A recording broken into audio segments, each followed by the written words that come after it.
Следното прашање доаѓа од Ѓоргиева 25 и вели, ако не јадам грицки благо и газирано и намалам неколку килограми, дали би ми се вратиле повторно истите килограми назад? Ѓоргиева, многу нормално дека ќе се вратат назад доколку ги вратиш старите навики.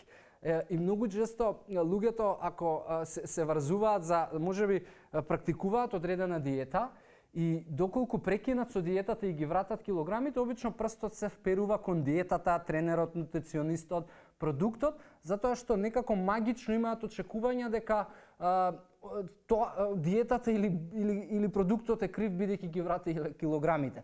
Но многу едноставна равенката. Ако ти практикуваш одреден начин на исхрана и те носи до намалување на килограми и потоа се вратиш на истиот начин, на стариот односно начин на исхрана, кој што ти ги донело овие резултати со покачени килограми, е многу природно и нормално да ги вратиш назад килограмите. И тука нема дилема.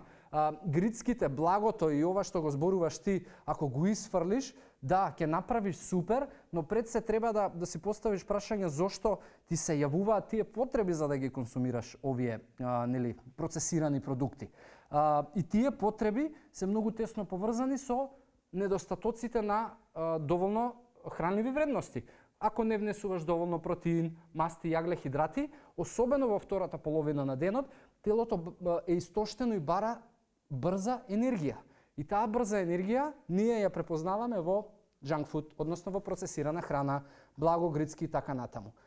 Квалитетна исхрана никогаш не подразбира што ќе исфрлиш, туку што ќе додадеш. И ако ја збогатиш твојата исхрана, пред се ќе се намалат потребите, ќе ги снема потребите за брза енергија и процесирана храна и времето, како што кажав и во првото прашање со Андреј, ќе си го одработи своето и метаболизмот сам ќе си се оптимизира и нема да создава вишок на масти и килограми.